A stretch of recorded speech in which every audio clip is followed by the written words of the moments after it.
En general, la estructura de los bosques está dado por estratos, ¿sí?, o niveles. Básicamente, en los bosques normales, o en general en todos los bosques, es el estrato arbóreo, el arbustivo y el herbáceo. En algunos bosques muy ricos es posible ver las tres capas. Los estratos arbóreos pues, está compuesto por los árboles. El estrato inferior, arbustivo, pues algunas plantas de manzanita y otros grupos que provienen del chaparral. Y el herbáceo generalmente está dado por plantas de hierbas perennes que florean 2 veces al año, o aquellas que florean una sola vez, que llaman plantas anuales. Quedaría el estrato mínimo, que serán los pastos.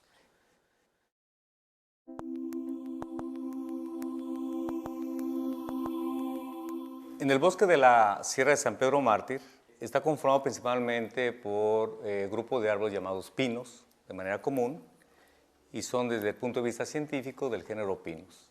Tenemos la gran suerte de contar con este tipo de bosques que son únicos en México, principalmente porque representan bosques muy antiguos, de origen boreal. Esto quiere decir que estas especies llegaron del norte, principalmente entre sus vaivenes de las glaciaciones.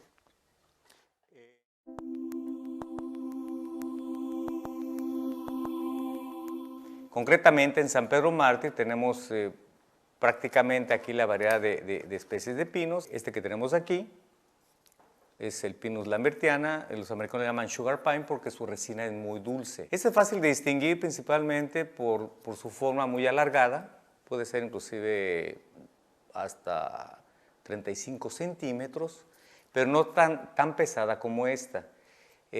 Otro carácter es de que los conos de los pinos presentan una espina que puede estar orientada hacia el ápice o hacia la base. Ese es el Pinus jeffrey, o el pino más abundante, le llaman vulgarmente pino ponderosa, aunque no es la especie ponderosa como tal. Tiene una espina muy pequeña, este es prácticamente su tamaño promedio. Este que tenemos aquí es el Pinus lambertiana, es un pino muy corto, muy pequeño, es el que está en la zona de Vallecitos. Como ven, nada tiene que ver en cuanto al tamaño, indudablemente si comparamos con el lambertiana.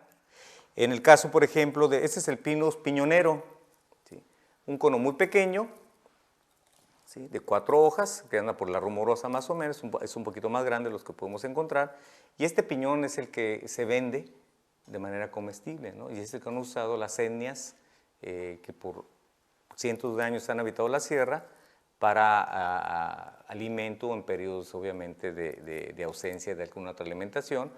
Se hace atole o algún otro derivado de la semilla.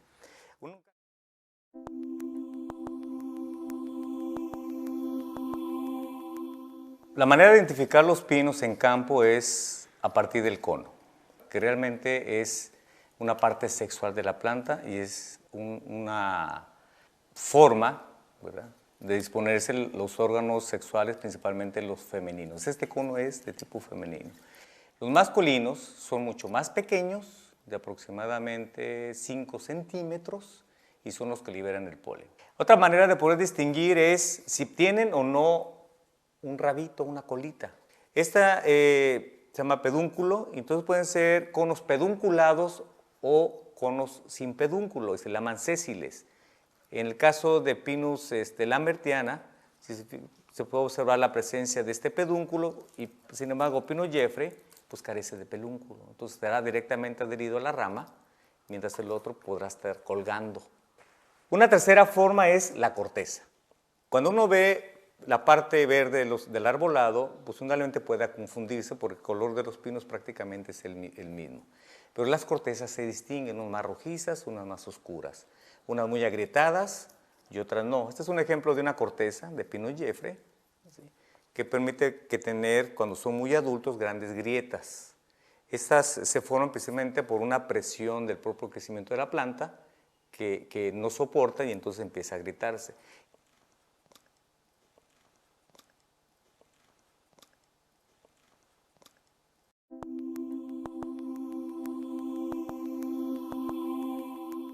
Tenemos 2 especies de cipreses, ¿sí?, o de cupresáceas.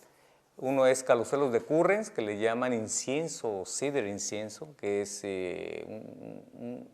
una corteza que tiene un aroma bastante fácil de detectar, y una especie de ciprés endémico, Cupressus montana, ¿sí? O ciprés de montaña. Este ciprés, sus poblaciones se encuentran básicamente en arroyadas, en la zona de Bajío de las Viejas, ¿verdad? Y por lo tanto pues son poblaciones muy aisladas, que deben ser o están bastante bien protegidas hasta el momento. Quedaría finalmente lo que le llaman la guata. ¿Sí? La guata es un tipo de ciprés, aunque es otro género, se llama Juniperus californica, y esa la encontramos prácticamente a partir de los 500 metros en el ascenso a San Pedro Mártir, más o menos a la altura del Rancho Melin, por ahí podemos ver nosotros ese tipo de coníferas.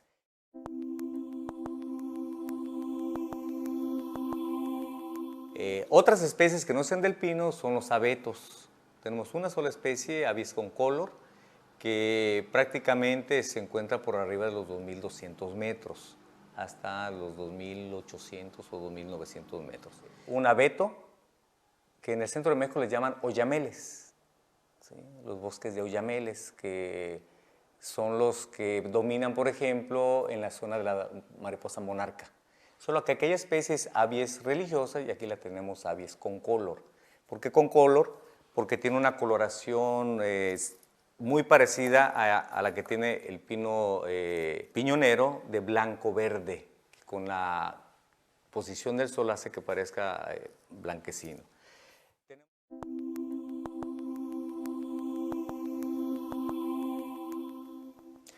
El otro componente florístico separado de las coníferas, hay algunos árboles, álamos, bueno, el álamo muy famoso por su cambio de tonalidad de hoja, de verde a naranja, amarillo, principalmente en otoño. Lo hacen también los álamos que están en la parte baja de la montaña. Esta especie de álamos se llama Populus tremuloides, trémula en latín es que tiene movimiento las hojas, y este álamo viene desde Alaska. Realmente es un indicio de la flora boreal que tenemos en la península.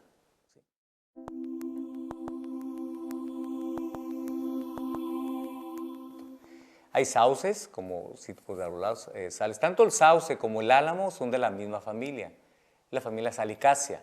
Y de esa familia salió o se extrajo el componente activo de la aspirina. Por eso la aspirina se llama ácido acil salicílico, ¿sí?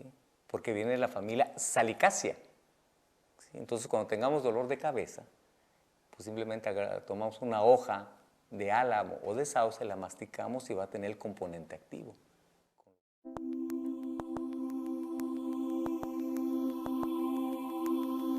Estas plantas que tienen flor generalmente se distinguen en dos tipos, las anuales y las perennes.